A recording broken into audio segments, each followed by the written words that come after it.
It started as a strange feeling, something so subtle that Jacob believed it was just his imagination playing tricks on him. The quiet, regular rhythm of his footsteps against the pavement seemed to have a companion, a shadow that seemed to tail his every move. He'd be walking down the streets of the city, lost in his thoughts after a long day at work, when suddenly he'd feel it, a presence just behind him.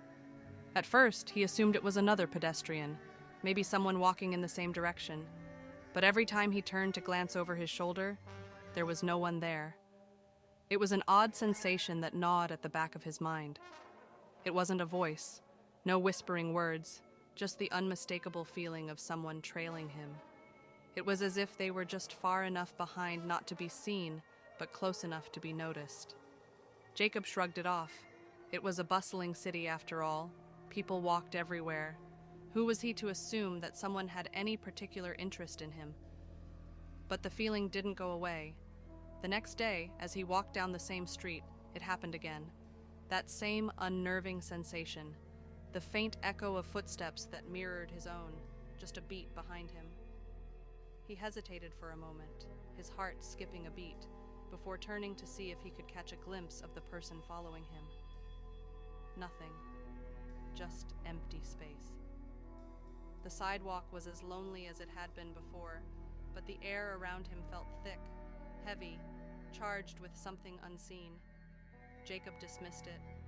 It was just his nerves, he thought. He was tired, overworked.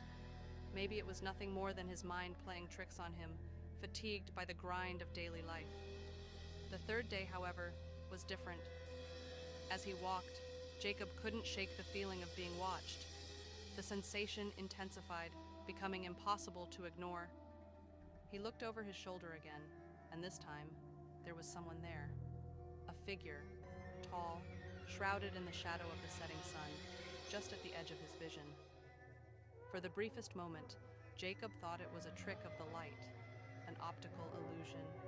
He blinked hard, then turned around fully expecting to see someone walking briskly behind him, someone lost in their own world, just like he had been before. But no one was there.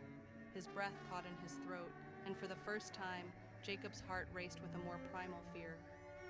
The hairs on his neck stood on end, and the chill of uncertainty prickled down his spine.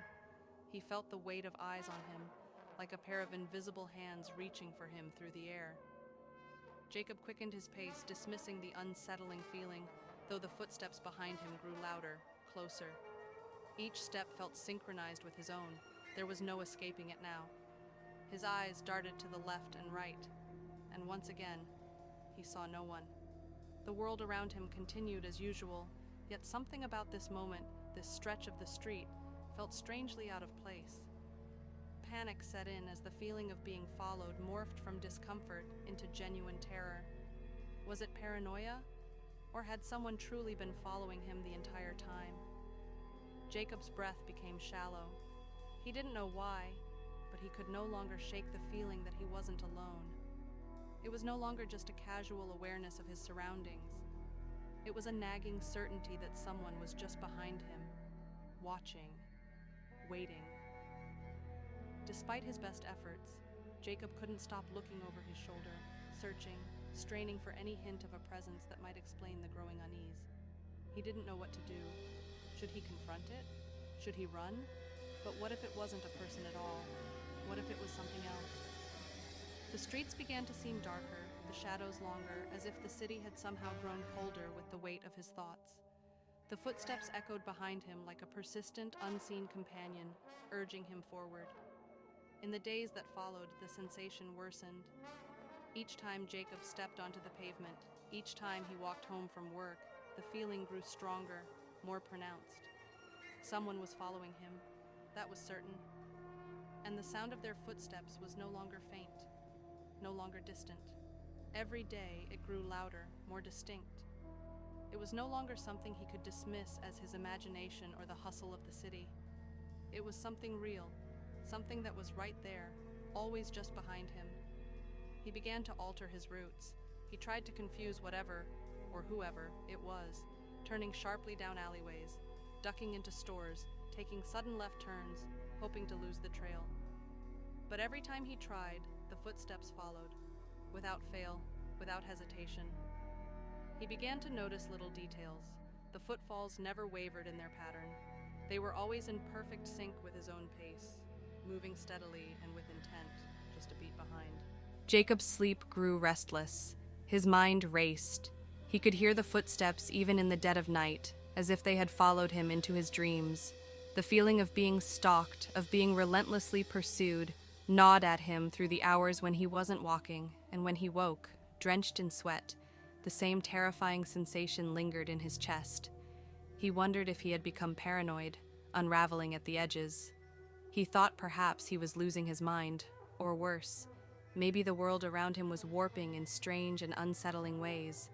It was hard to tell where the fear ended and his own mental state began.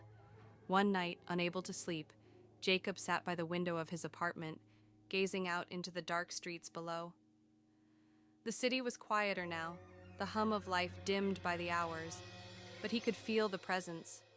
He could feel it closing in on him. Those footsteps, always present, always just out of sight, had become an obsession. He couldn't escape them. Suddenly, a thought struck him like a bolt of lightning. What if there was no one behind him? What if the footsteps were his own? What if they weren't following him, but he was following them? The idea seemed ludicrous at first, but it wouldn't leave him. His mind raced. Was it possible? Could he be the one stalking himself, unaware of it? What if he was caught in a loop, some kind of trap where he was unknowingly the one who had been chasing something, someone, or something all along? His heart raced as he stared at the street below. The chill of fear crawled up his spine.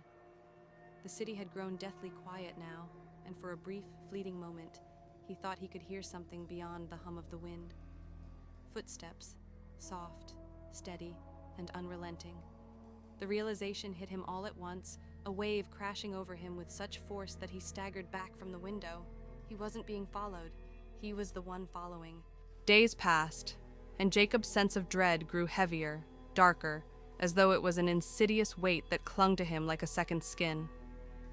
He was no longer able to move through the city streets with the same ease as before. Each footstep, each echo, each faint whisper of a sound on the pavement carried with it a sense of impending doom. It wasn't just that someone was behind him anymore. It was as if the very act of walking had become a ritual of inevitability. He took longer routes to work, trying to avoid his usual path, hoping the change of scenery might break the monotony of his paranoia. But every time he left his apartment, the feeling was there, sharp and undeniable. A pair of unseen eyes following his every move. At first, the footsteps had been soft, distant, almost imperceptible. But as the days wore on, they grew louder, closer, and more pronounced. It became impossible to ignore. Even in the early hours of the morning, when the city was still, when only the most insomniac souls wandered the streets, the footsteps were there. He couldn't escape them. Jacob had tried everything he could think of, taking different streets, walking in circles, doubling back on his own steps. But nothing worked.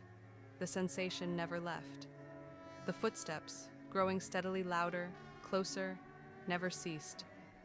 It was as if they were tethered to him, an anchor he couldn't shake. His nerves, frayed and torn by the relentless presence, began to fray in ways he couldn't explain.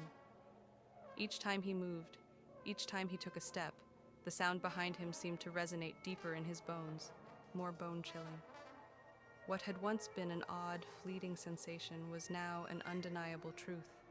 The footsteps were real, and they were always there, one step behind. At first, he had tried to tell himself that it was just a coincidence, but as the days dragged on and the footsteps grew ever louder, he began to question his own sanity. He was exhausted, both mentally and physically, and he could feel the weight of it pulling at him from every direction. Sleep had become a luxury he could no longer afford. It was as if his mind had been conditioned to expect the footsteps in his dreams as well. But it wasn't just the footsteps that terrified him. It was the uncanny way they seemed to follow his every movement. Whenever he sped up, the footsteps sped up with him. When he slowed, they slowed, just a beat behind. It was as if they were mimicking him, learning his patterns, adapting to his every action. wasn't the behavior of a person. It felt like something more sinister, something far older and more malevolent. Jacob began to study the footsteps. He couldn't help it. It was like an obsession that gnawed at him from within. At times, the steps would echo in perfect time with his own, and then at other times, there would be a slight variation, an imperceptible shift in their rhythm. It was always off, just a little, a delay, a hesitation.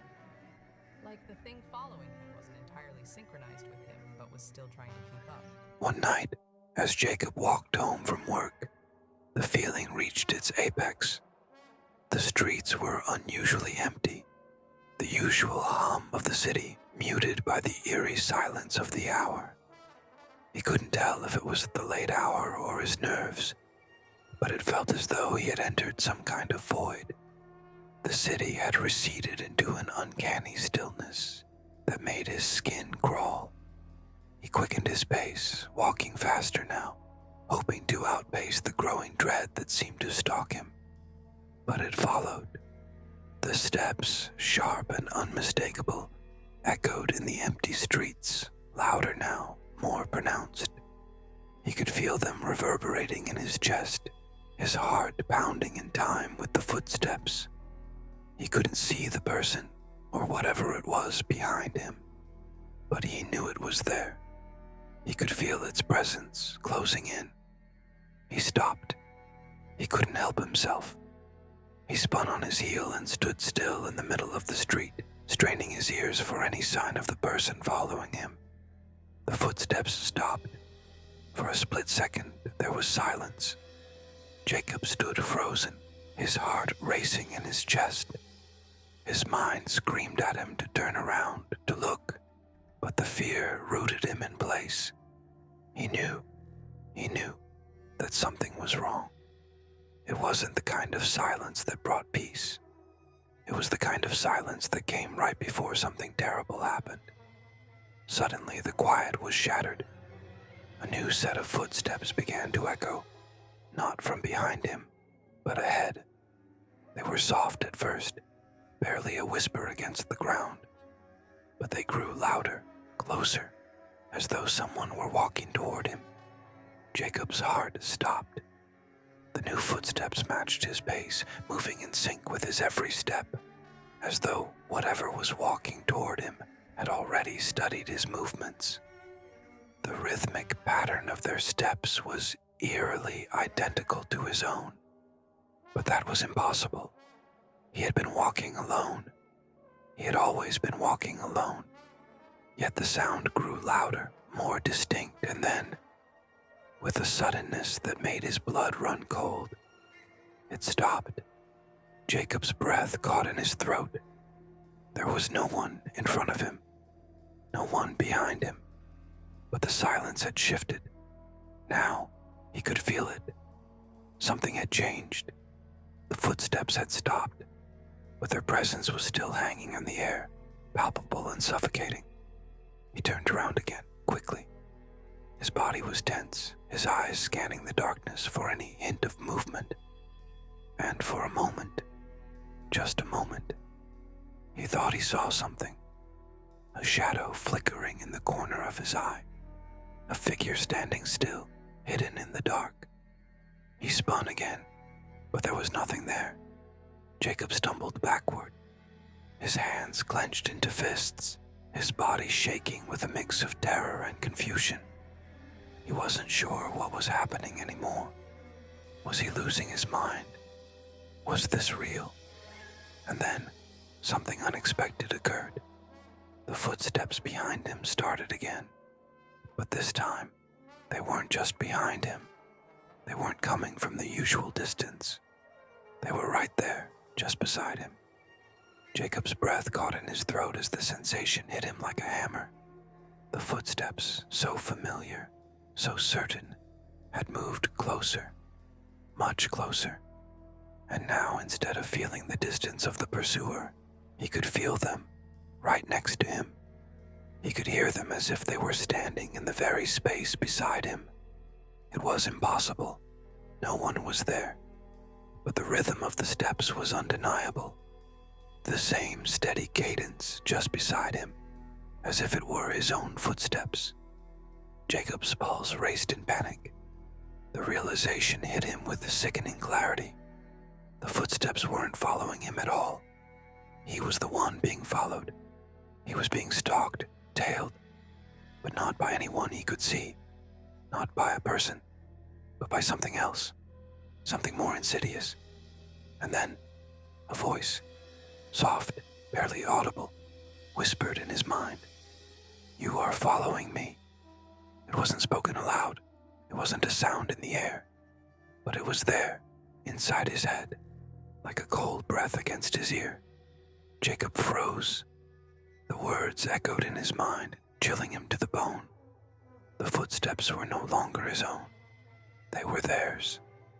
And in that moment, he realized the terror he had been feeling all this time wasn't because someone was following him. It was because he had been following someone else, someone that he could never see, but who had always been just ahead of him. He was the one who had been chasing all along, but now he was no longer just the follower. He had become part of the chase, and there was no turning back. Jacob's mind was racing, his body frozen in a silent scream. The air felt dense, suffocating, as the realization that he was no longer the hunted but the hunter closed in on him. He had been following someone or something this entire time. He had assumed that it was a person, some shadowy figure, but it had been something much more insidious, something that had been leading him, pulling him toward it, inch by agonizing inch. It was no longer just a sensation of being followed. Now, there was a deep, primal connection between them, a bond woven through the air, through the footsteps, through the very fabric of his thoughts. He had been chasing it, them, ever since it started. Every time he turned a corner, every time he changed his pace, it was leading him somewhere, guiding him to this exact moment. He had been caught in its web, and it had been pulling the strings all along. A sudden flash of light pierced the darkness, cutting through the fog of his mind. The moment he saw it, a shape in the distance, his heart skipped. It wasn't a person, not a human being, but something else. The figure, tall and slender, loomed in the farthest reaches of the street. It was no longer a vague shape. It was there in full view, like a dark silhouette etched against the dim glow of the street lamps.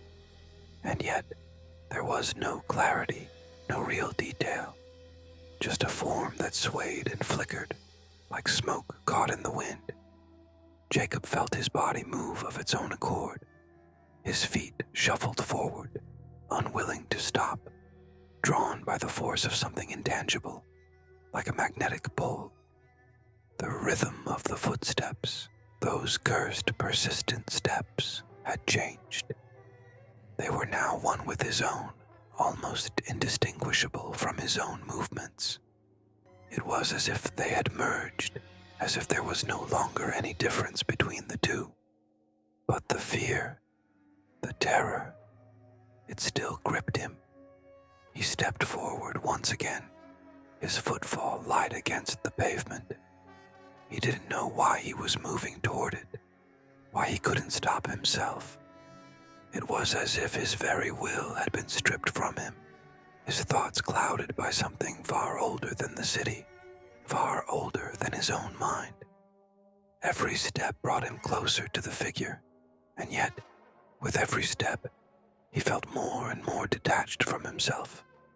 His pulse quickened. He could see it now, clearer than ever. The figure ahead of him seemed to flicker, like a reflection in a broken mirror.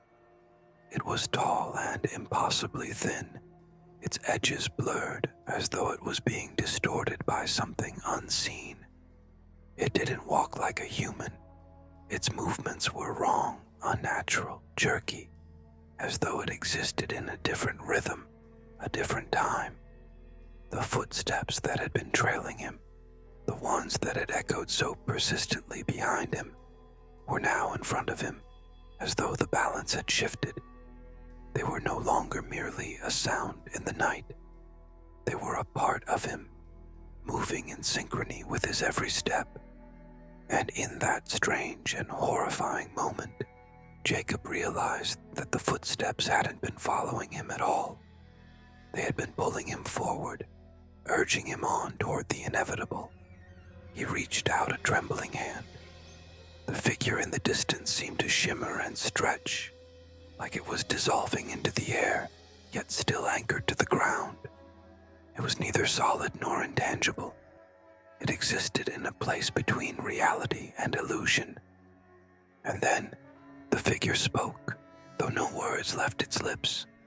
The voice entered his mind like a cold wind, slithering through the cracks of his thoughts, filling his head with a soundless whisper. "You are mine." The words rang with an eerie finality. It was not an offer or a plea. It was a statement of ownership, of inevitability. He had followed it. He had walked down this dark, twisting road of his own volition. And now, he was here, at the end of the path. Jacob's breath caught in his throat as he looked around. The city was gone. The streets that had once been familiar were now foreign, twisted and strange. The air was thick with fog and the streetlights flickered like dying stars. The world around him seemed to distort, bending in on itself like an old painting left to decay. He looked down. His footsteps, the very same footsteps that had haunted him, that had stalked him every day, were now imprinted in the ground before him. He was standing in a place where the lines between the real world and something else had completely blurred. The air felt electric, humming with a presence that wasn't human, wasn't alive in any conventional sense. The figure in front of him seemed to be waiting, watching, with eyes that were not eyes. Its shape rippled like smoke, as if it was not truly a being, but a manifestation of something far more ancient and vast than Jacob could comprehend. His own heart thundered in his chest, and his mind screamed at him to run, to escape, to turn back. But his feet refused to listen. They moved forward, carrying him toward the figure, toward whatever it was that had been guiding him all along. "You've been following me for so long," the voice whispered again. "Now, you will join me." Jacob felt his legs move faster now, his steps growing in sync with the figure's own twisted, erratic movement. They were no longer two separate beings. He and the figure were bound by some force that transcended understanding, as if they were two halves of the same whole, joined by an invisible tether. He reached out, and in that moment, he realized what had happened. The footsteps he had been hearing, the ones that had haunted him, that had grown louder each day, were not just the sounds of someone behind him. They were his own footsteps, distorted and twisted by the force that had taken root in his mind. He had been following himself the entire time. The fear, the dread, had been a product of his own doing, his own fractured mind. And now, he had finally caught up with what he had been chasing. The figure, no longer a mere shadow, now stood before him, its presence overwhelming. Jacob's thoughts began to unravel as the edges of his reality began to twist and stretch. The figure spoke again, its voice a dissonant chorus of whispers. "You belong to me now." Jacob felt his body stiffen, the pull of the figure strong, undeniable. It wasn't physical. It was something deeper, something primal. And then, just as suddenly as it had begun, the world around him shattered. The darkness swallowed him whole, and the footsteps, his footsteps, were no longer his own. Jacob was lost, completely lost. The last thing he heard was the echo of the footsteps, but now they were no longer his.